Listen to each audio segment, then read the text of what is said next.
Landing your first data analyst job is probably one of the most challenging things that you ever have to do in life, especially in this challenging job market. And in order to do it, you need to make some changes to your daily habits. And in this video, I'll be sharing with you some of the habits that I had to develop in order to land my first job.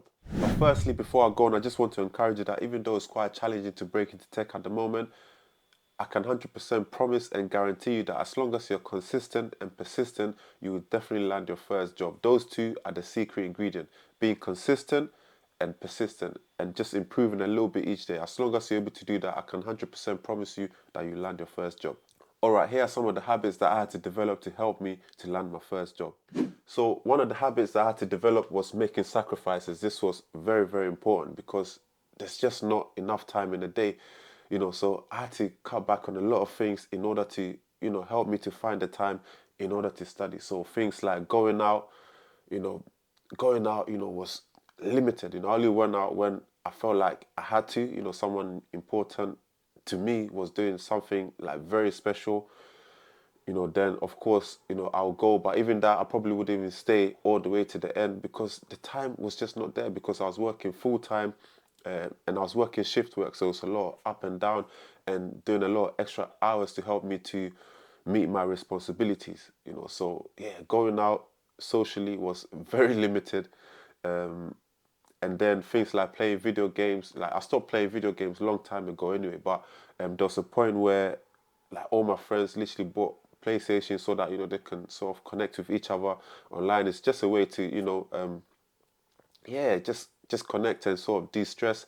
But I just couldn't do that, because that's a lot of time. Because they usually meet up, in the night time or wherever, and yeah, I did. I'm probably the only one that didn't buy. Yeah, I think I'm the only one that don't have, a PlayStation among that, circle of friends or whatever, because that's a lot of distraction. Apart from that, it's a cash loss as well because you have to buy, all these games and all these add-ons. It's just too much, I don't need that sort of distraction, so I just didn't buy one.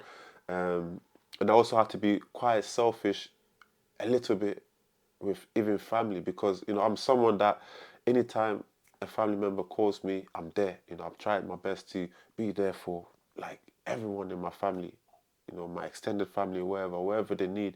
Yeah, I'm always the first one they'll call and I'll be there, But yeah, I had to be a little bit selfish. I had to think about myself and just think about my future for a second. Now that I've sort of gone on track with back on track with where I'm trying to go in life, now I can sort of help them or whatever. But I feel like I kind of spoiled them a little bit. Just they can just call me anytime and any time of the day, and I'll sort of just turn up for them on that kind of thing. But I had to sort of cut that back a little bit in order to get the time, and things like church as well. I had to cut back on church a little bit as well because I'm a Christian. Um, and I'm very consistent with church. Every Sunday I was there, unless I had to work or whatever. But there were times where I work a very horrible shift pattern, like maybe I'll finish at 2 in the night, 1 in the night. I'll barely have enough sleep, and I'll continue. I'll go to church, and it's like that constant loop. You're just always tired because you never really give yourself enough time to recover. So I had to just prioritize my body a little bit because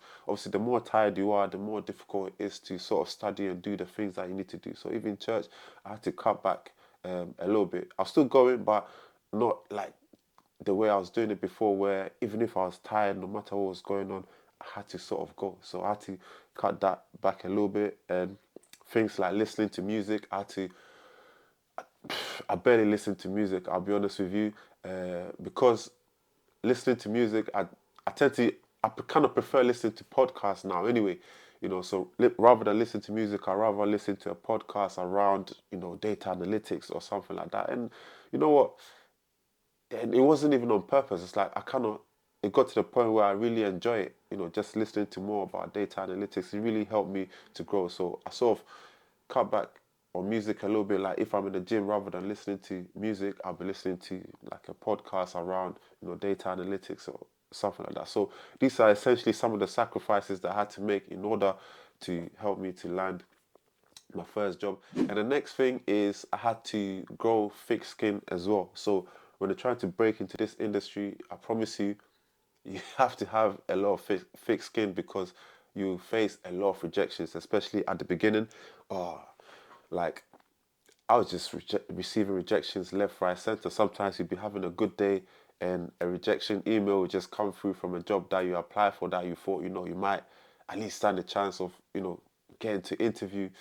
And, yeah, the rejections was coming at like sometimes very bad times in my life, or when you're having a really bad moment and then a rejection email gets added on, so yeah, you will receive a lot of rejections at the beginning, but you can't let that discourage you because it's a new journey. You just have to give it time, continue to study, just allow yourself to learn, keep improving each and every single day, and I promise you, you'll get there. But you will face a lot of rejections. I can promise you that. I think it took me over about 200 applications before I landed my first job, so that's a lot of rejections right there. And I remember there was a point where nothing I was trying was working. I dropped my standards so low. I was applying for apprenticeship jobs, yeah, just to get my foot in the door. And I'm thinking I could just get an apprenticeship job, just get a second job on the side to sort of be able to meet my, responsibilities at home because, I have a mortgage to pay for, I have, family to take care of and so on. And obviously apprenticeship salary is not going to cut it, but that's how far I was willing to go to land my first job. And yeah, even that was not working. Like, not, listen, and sometimes I'll pass all the assessments and everything and I'll still get rejected. So I'm thinking, like, what do you have to do to get an opportunity in this industry, but you just have to keep going because it's always a company that's a good fit for you, waiting for you. I remember I saw on LinkedIn one girl applied for, I think, over 2,000 jobs. Do you know how much thick skin and persistent and consistent you have to be to apply for over 2,000 jobs before she landed the first software engineering job? So you just have to keep going and improving a little bit each day. And then another thing that I had to do was, as a Christian, was just trusting in God, trusting in God. That's a big one because there was a point where I was doing so much and I felt like I was kind of doing it on my own. And one day it just hit me and I thought, you know what, let me just step back a little bit.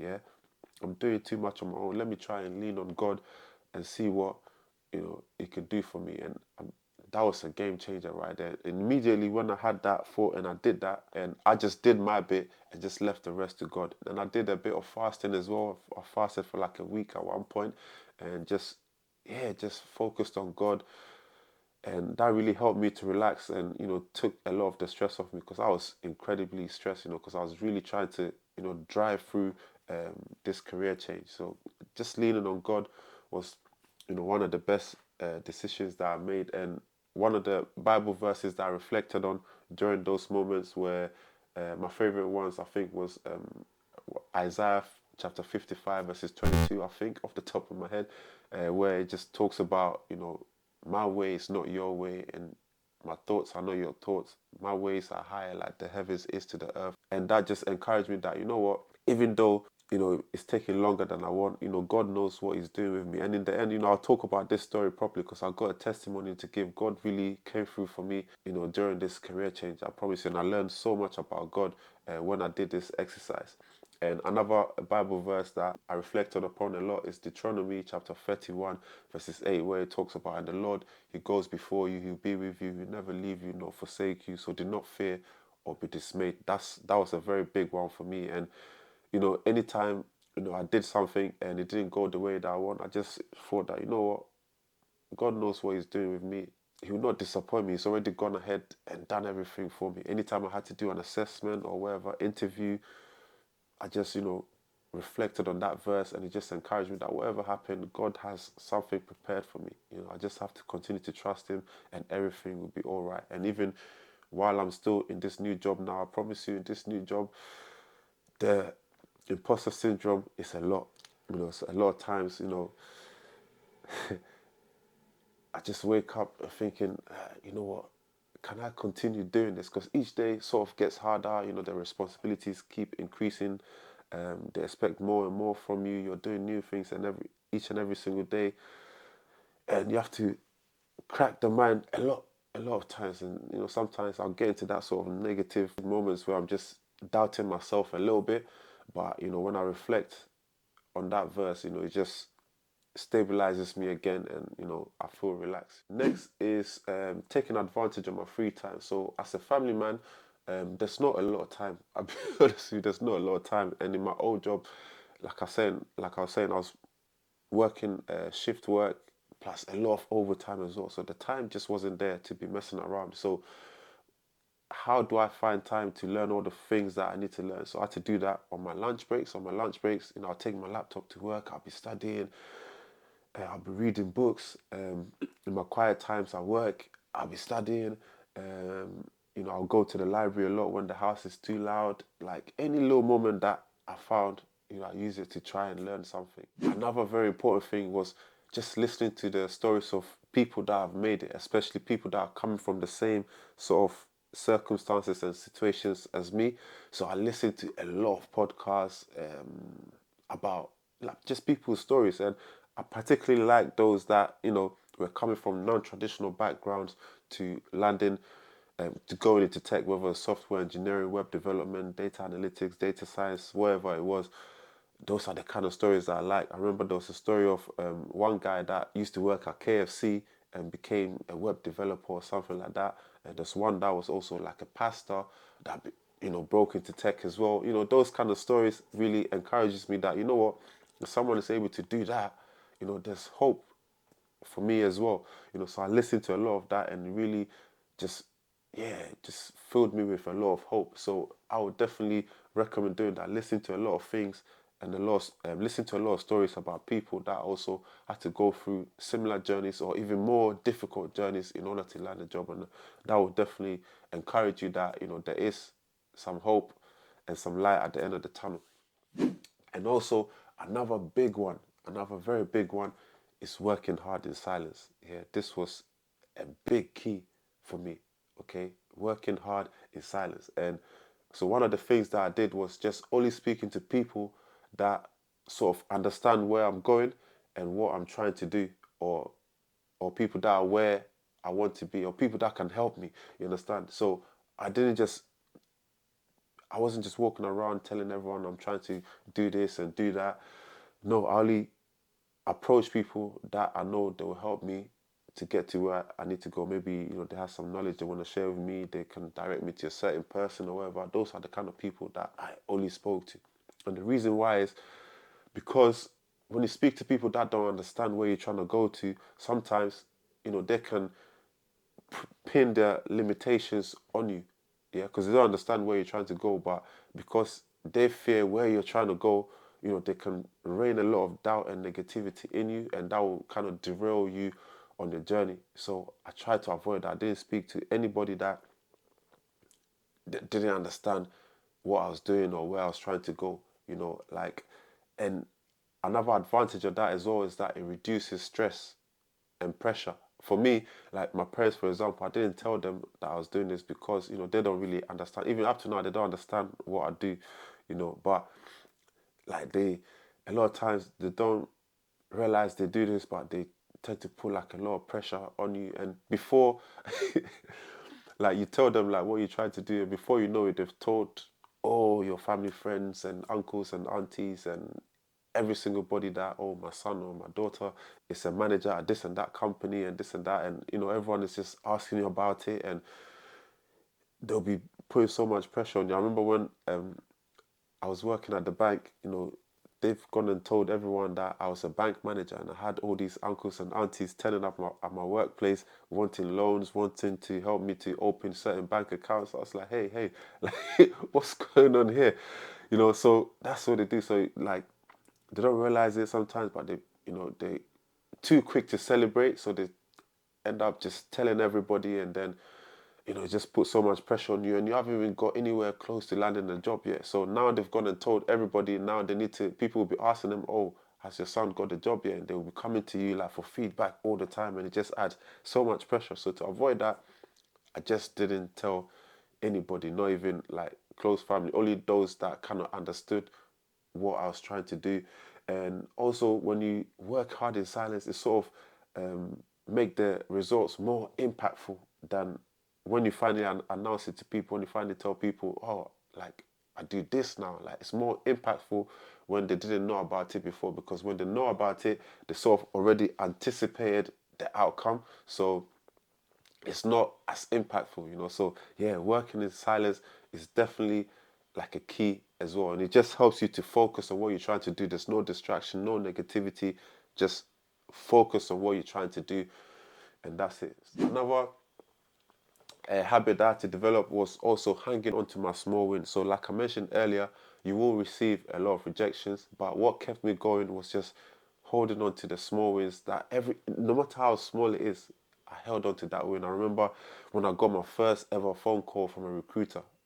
Yeah, and it didn't go nowhere, but they just called me to for an informal chat to see if I was a good fit for their vacant role. And like I didn't, they didn't call me back after that after that phone call, so it must have been really bad. But that was just nice that okay, like someone actually saw my CV, especially listen from where I'm coming from, and like I said, guys, make sure you like and subscribe as well because I will be sharing some really deep stuff about my journey to becoming a data analytics. It's quite a long journey, so please like and subscribe and support my channel. But even though she didn't call me back, I just thought to myself, wow, like someone actually saw my CV and thought I might be a good fit for their company, so they actually called me, so that like I held on to that win. And then I had my first another phone call about a month or two after that, and that one went a little bit further. So it wasn't just an informal phone call. Then I got like an assessment. Then after the assessment, which I passed, I got an interview and so on. And I just kept on, no matter how small the wins were, even if I didn't get the job, I'm thinking, okay, like before I wasn't getting any phone calls. Now I'm getting phone calls.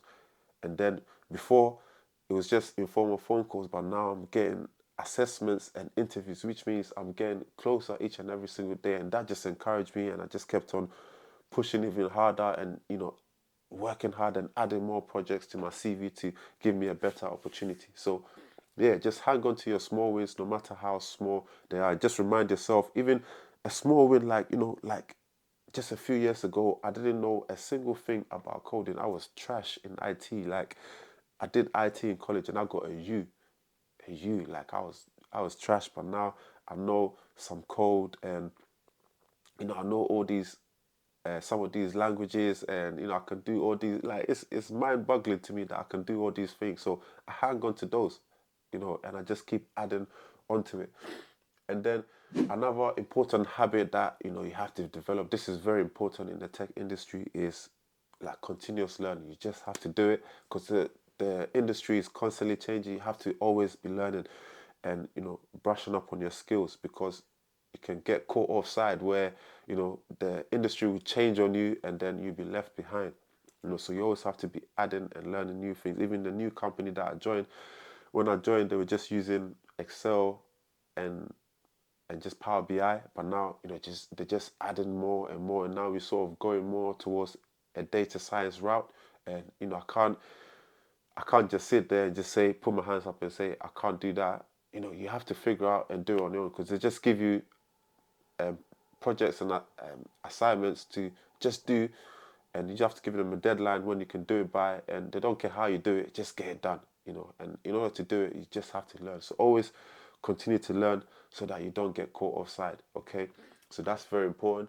And another very important habit is just practicing. You have to practice, practice, practice. They say, I remember my old teacher back in college said, practice doesn't make perfect, practice makes permanent. So the more you practice the right skills, you become permanently good at those skills. So just continue to practice. And as I say, if you don't use it, you also lose it. So you just have to use the things that you learn, because sometimes you learn the theory side of things, and then if you don't use it to do things, then because you encounter a lot of challenges when you actually try to apply it for yourself, and that's the time you really learn. Or sometimes you might follow along with a tutorial online, and when you try to do it on your own, it's completely different, so you have to do it, and just get rid of those mistakes and failures nice and early. So you gotta practice, practice, practice. That's when you really learn, and when you try to overcome a lot of challenges. Okay. And then another important habit that I did and I continue to do is going to meetup events. Like very, very important. I go to a lot of meetup events to meet like-minded people, people that are going on the same journey. Is key. Is key on this journey, and you get to learn a lot from others. I learned so much from just having conversations with people. You network, and it helps. It helps, you know. So I would definitely encourage somebody that, you know, if you're trying to break into tech, whatever you're trying to do, like go to meet up events, meet like-minded people, network, and you know, trust me, you learn a lot from people that way. And then the next thing is taking advantage of free resources. So the beautiful thing about the tech industry is that there's so much helpful free materials online. Like it's just mind-boggling how much free resources that are available. Like I know people that have actually landed, um, you know, broke into tech without paying a single dime for a course or anything like that because there's so much helpful free material on YouTube. You know, you got websites like a Free Code Academy, W3 Schools, Stack Overflow.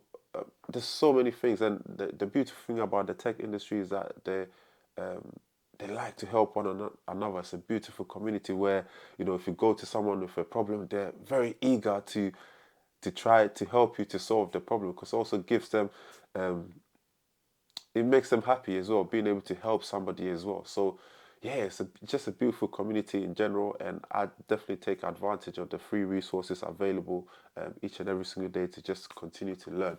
Okay, and then oh, another thing that I forgot to mention with regards to the free resources, like one of the things that I did was I took a free boot camp. You know, so the government in the UK got this program out there where you can learn to program and all of that stuff for free. So I joined a boot camp, and to be honest, so initially I wanted to learn web development. So that's what made my journey actually take longer than it did. So I started off with web development, and then I applied for this free government boot camp, and in the particular time that I applied, they didn't have any cohort for web development.